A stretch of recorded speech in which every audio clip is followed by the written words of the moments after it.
আসসালামু আলাইকুম। এটিএন বাংলার গ্রামগঞ্জের খবরে সবাইকে স্বাগত জানাচ্ছি আমি মমরিনাজ মমি। শুরুতেই সংবাদ শিরোনাম। একটি হল ছাড়া ডাকসু নির্বাচন সুষ্ঠু ও নিরপেক্ষভাবে অনুষ্ঠিত হয়েছে বললেন শিক্ষামন্ত্রী।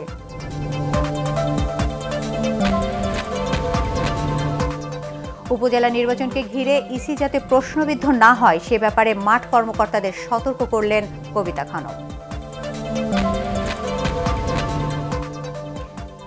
এবং দানবীর রণদা প্রসাদ সাহা স্মারক স্বর্ণপদক অনুষ্ঠানে যোগ দিতে কাল টাঙ্গাইলে যাচ্ছেন প্রধানমন্ত্রী শেখ হাসিনা। এবার বিস্তারিত। একটি হল ছাড়া ডাকসু নির্বাচন সুষ্ঠু ও নিরপেক্ষভাবে অনুষ্ঠিত হয়েছে বলে জানিয়েছেন শিক্ষামন্ত্রী ডাক্তার দীপু মনি। দুপুরে সাভারের আশুলিয়ায় ড্যাফোডিল ইন্টারন্যাশনাল ইউনিভার্সিটির ৮ম সমাবর্তন অনুষ্ঠানে তিনি একথা জানান। অনুষ্ঠানে ৫,৬৩১ জন গ্র্যাজুয়েটকে ডিগ্রি ও ১৭ জন গ্র্যাজুয়েটকে স্বর্ণপদক দেওয়া হয়। দেশি বিদেশি কয়েক হাজার শিক্ষার্থী সমাবর্তনে যোগ দেন। বিশ্ববিদ্যালয় মঞ্জুরি কমিশনের চেয়ারম্যান অধ্যাপক আব্দুল মান্নান, ড্যাফোডিল ইউনিভার্সিটির ট্রাস্টি বোর্ডের চেয়ারম্যান ডক্টর সবুর খান ও বিশ্ববিদ্যালয়ের উপাচার্য ডক্টর ইউসুফ মাহবুব-উল ইসলাম এতে উপস্থিত ছিলেন।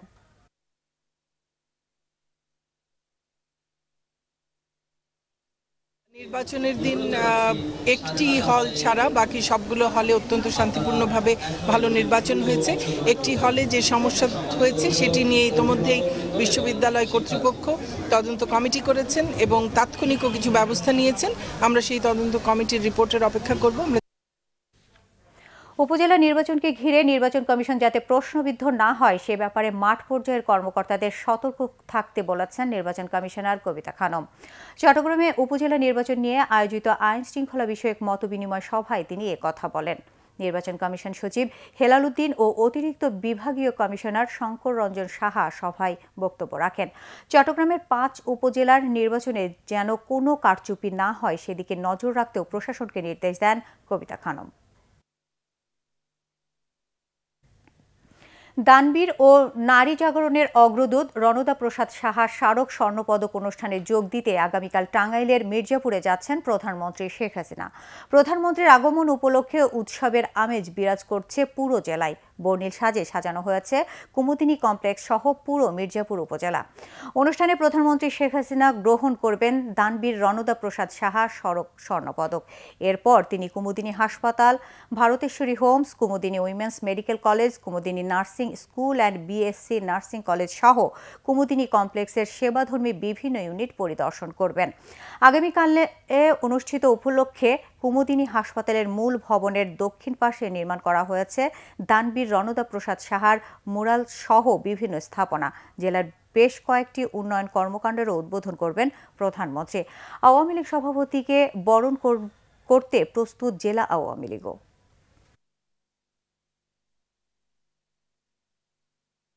আমাদের প্রতিষ্ঠানে প্রধানমন্ত্রী আসছে, তো আমরা সেই হিসেবে আমাদের কর্মকাণ্ড শুরু করেছি। উনি যে আমাদের হোমসের ভিজিট করতে আসছে তার জন্য আমরা খুবই গর্বিত। প্রধানমন্ত্রী আমাদের এই শিক্ষা প্রতিষ্ঠানে আসার উপলক্ষে আমরা এবং মেয়েরা ভীষণ আনন্দিত এবং উৎফুল্ল। ওনার আগমন সফল হোক এটাই আমাদের এই মুহূর্তে কাম্য।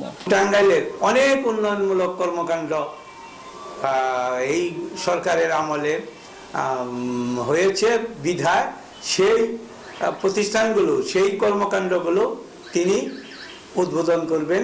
সেই সুবাদে টাঙ্গাইলের গোটা মানুষের পক্ষ থেকে, 40 লক্ষ জনগণের পক্ষ থেকে মাননীয় প্রধানমন্ত্রীকে আমরা অভিনন্দন জানাই। উপজেলা পরিষদ নির্বাচনকে কেন্দ্র করে রাঙামাটির 10 উপজেলায় ব্যস্ত সময় পার করছেন প্রার্থীরা। এর মধ্যে রাঙামাটি সদর, কাউখালী, বরকল, বিলাইছড়ি, জুরাইছড়ি ও রাজস্থলী সহ 8টি উপজেলায় দলীয় প্রার্থী দিয়েছে আওয়ামী লীগ। বাকি 2 উপজেলা বাঘাইছড়ি ও নানিয়াচরে আওয়ামী লীগ কোনো দলীয় প্রার্থীকে মনোনয়ন দেয়নি। আর প্রতিদ্বন্দ্বী না থাকায় উপজেলা চেয়ারম্যান পদে কাপ্তাই ও লংগদু উপজেলায় আওয়ামী লীগের 2 প্রার্থী বিনা প্রতিদ্বন্দ্বিতায় নির্বাচিত হয়েছেন। 18 মার্চ রাঙামাটির 10 উপজেলায় অনুষ্ঠিত হবে নির্বাচন। ঝিনাইদহ সদরের হরিশঙ্করপুর ইউনিয়নের আওয়ামী লীগের 2 গ্রুপের সংঘর্ষের ঘটনায় দেশীয় অস্ত্রসহ 5 জনকে আটক করেছে পুলিশ। গতরাতে অভিযান চালিয়ে তাদের আটক করা হয়। পুলিশ জানায়, গতকাল জেলা সদরের হরিশঙ্করপুর ইউনিয়নের বর্তমান চেয়ারম্যান ও আওয়ামী লীগ নেতা আব্দুল্লাহ আল মাসুম এবং সাবেক চেয়ারম্যান ও আওয়ামী লীগ নেতা ফারুকুজ্জামান ফরিদের সমর্থকদের মধ্যে আধিপত্য বিস্তার নিয়ে সংঘর্ষের ঘটনা ঘটে। এতে ১২ জন আহত হয়। এ সময় ১০টি বাড়িও ভাঙচুর করা হয়। ফায়ার সার্ভিস ও সিভিল ডিফেন্সের সামর্থ্য বৃদ্ধিতে সরকার কাজ করছে বলে জানিয়েছেন স্বরাষ্ট্রমন্ত্রী আসাদুজ্জামান খান কামাল। নারায়ণগঞ্জের রূপগঞ্জ উপজেলার পূর্বাচলের ফায়ার সার্ভিস এবং সিভিল ডিফেন্স স্টেশনে অফিসার ফাউন্ডেশন কোর্স ৪০তম ব্যাচের পাসিং আউট প্যারেডে তিনি একথা জানান। দেশের সকল উপজেলার ফায়ার সার্ভিস স্টেশন নির্মাণের কাজ বাস্তবায়নের পথে বলেও জানান স্বরাষ্ট্রমন্ত্রী। স্বরাষ্ট্র মন্ত্রণালয়ের সুরক্ষা সেবা বিভাগের সচিব শহীদুজ্জামান, ফায়ার সার্ভিস ও সিভিল ডিফেন্স অধিদপ্তরের মহাপরিচালক ব্রিগেডিয়ার জেনারেল আলী আহমেদ খান সহ অন্যান্যরা এ সময় উপস্থিত ছিলেন। সাতক্ষীরার আইলা বিধ্বস্ত লবণাক্ত এলাকায় তথ্য প্রযুক্তি ব্যবহারের বৈপ্লবিক পরিবর্তন এনেছেন নারীরা। শ্যামনগরের উপকূলবর্তী এই উপজেলায় মাত্রাতিক্ত লবণাক্তর কারণে এক যুগ ধরে ফসল ফলানো সম্ভব হচ্ছিল না।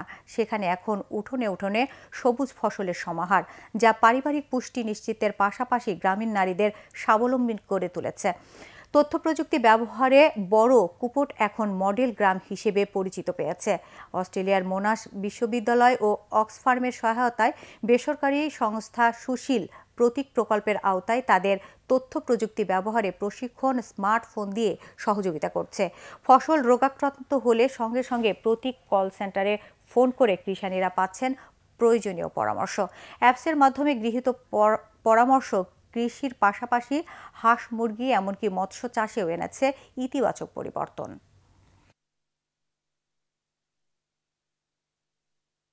ওলকপি, ফুলকপি, গাজর, টমেটো, বেগুন, আলু, ভুট্টা, লাউ, সিম এইগুলো চাষ করি। যে অর্থ উপার্জন হয় সেগুলো আমরা ছেলে মেয়ের লেখাপড়ার কাজে খরচ করি অথবা স্বামীর কাজেও সাহায্য করি, পরিবারের পুষ্টির চাহিদা মেটাই। আইলা পরবর্তী সময়ে যে কৃষি একটা বৈপ্লবিক পরিবর্তন এই প্রকল্প থেকে লাভ করতে পারছে এবং মানুষ দেখে এটা অনুকরণ করার চেষ্টা করছে এবং সারা দেশে সেটা একটা নীরব বিপ্লব হতে পারে। কৃষি বিষয়ে বিভিন্ন জ্ঞান অর্জন করে ওনারা যেভাবে লাভবান হচ্ছে, আমি আশা করি যে আশেপাশের ইউনিয়নে যদি এই প্রকল্প চলমান থাকে, সম্প্রসারণ করা সম্ভব হয়, তাহলে আমাদের আরও বেশি বেশি কৃষি উপকৃত হবে। ব্রাহ্মণবাড়িয়ার নাসিরনগরে চিকনদিয়া নদীর পানি শুকিয়ে যাওয়ায় এবার প্রায় ৪,৫০০ বিঘা জমিতে বোরো আবাদ নিয়ে শঙ্কা দেখা দিয়েছে। পানির অভাবে এরই মধ্যে বন্ধ হয়ে গেছে উপজেলার গোয়ালনগর ইউনিয়নের কৃষি নির্ভর ৬টি গ্রামের প্রায় ২০টিরও বেশি সেচ পাম্প। খাদ্য সংকটের আশঙ্কায় হতাশ সেখানকার কয়েক হাজার কৃষকরা। এদিকে বন্ধ হয়ে গেছে নদী নির্ভর বেশ কয়েকটি ইট ভাটাও। এতে লোকসানে পড়েছেন মালিক ও শ্রমিকরা। তবে নদী খননে ব্যবস্থা নিতে পানি উন্নয়ন বোর্ড ও সংশ্লিষ্ট দপ্তরে আবেদন জানিয়েছেন স্থানীয় ইউপি চেয়ারম্যান ও কৃষি কর্মকর্তারা। এদিকে খাল খনন কাজে বিলম্ব হওয়ায় পানির অভাবে বোরো আবাদ করতে পারছেন না লক্ষ্মীপুরের নিয়ামতপুর ও ছাগলছিড়া খালপাড়ের কৃষকরা। কিছু জমিতে আবাদ শুরু করলেও পানির অভাবে তা নষ্ট হওয়ার পথে। এতে দুশ্চিন্তায় রয়েছে চাষিরা। স্থানীয়রা জানান, জানুয়ারিতে সদর উপজেলার নিয়ামতপুর ডিসি ও ছাগলছিড়া খাল দুটি খনন কাজ শুরু করেছে একটি ঠিকাদারি প্রতিষ্ঠান। এ সময় খালে বাঁধ দিয়ে পানি সরবরাহ বন্ধ করার ব্যাহত হয় চাষাবাদ। জুনে এই প্রকল্পের কাজ শেষ হওয়ার কথা থাকলেও বন্ধ রয়েছে খাল খনন। স্থানীয় কৃষি বিভাগ জানিয়েছে, চলতি মৌসুমে প্রায় ২৮ হেক্টর জমিতে বোরো আবাদের লক্ষ্যমাত্রা নির্ধারণ করা হলেও এখন পর্যন্ত আবাদ হয়েছে ২৫,০০০ হেক্টর। পানির অভাবে বাকি জমিতে বোরো আবাদ না হওয়ায় আশঙ্কা করছেন কৃষি বিভাগ।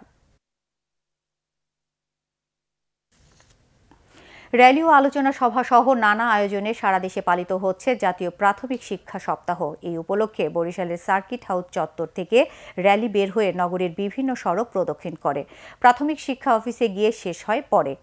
সেখানে অনুষ্ঠিত আলোচনা সভায় বরিশালের জেলা প্রশাসক SM অজিউর রহমান ও জেলা প্রাথমিক শিক্ষা অফিসার আব্দুল লতিফ মজুমদার সহ অন্যান্যরা বক্তব্য রাখেন।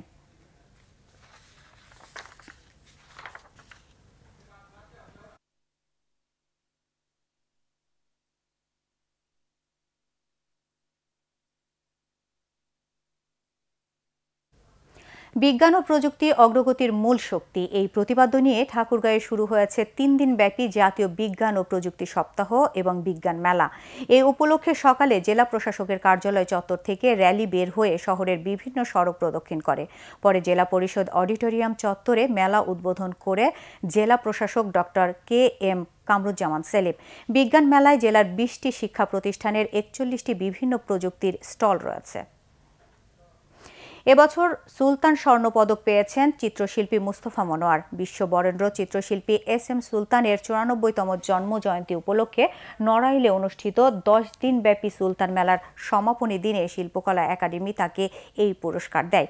অনুষ্ঠানে চিত্রশিল্পীর হাতে পদক তুলে দেন সংস্কৃতি প্রতিমন্ত্রী KM খালিদ। জেলা প্রশাসক আঞ্জুমান আরা, জেলা পরিষদ চেয়ারম্যান অ্যাডভোকেট সোহরাব হোসেন বিশ্বাস ও সুলতান ফাউন্ডেশনের সদস্য সচিব আশিকুর রহমান মিকু এ সময় উপস্থিত ছিলেন। ময়মনসিংহে শুরু হয়েছে আন্তঃজেলা ও জাতীয় মহিলা কাবাডি প্রতিযোগিতার জোন পর্যায়ের খেলা। ময়মনসিংহ জেলা পুলিশের আয়োজনে স্থানীয় লেডিস ক্লাব মাঠে খেলা উদ্বোধন করেন রেঞ্জ ডিআইজির নিবাস চন্দ্র মাঝি। জেলা প্রশাসক ডক্টর সুভাষ চন্দ্র বিশ্বাস ও জেলা পরিষদের চেয়ারম্যান অধ্যাপক ইউসুফ খান পাঠান অনুষ্ঠানে অন্যান্যদের মধ্যে উপস্থিত ছিলেন। প্রতিযোগিতায় ঢাকা ও ময়মনসিংহ বিভাগের 10টি জেলা দল অংশ নিচ্ছে।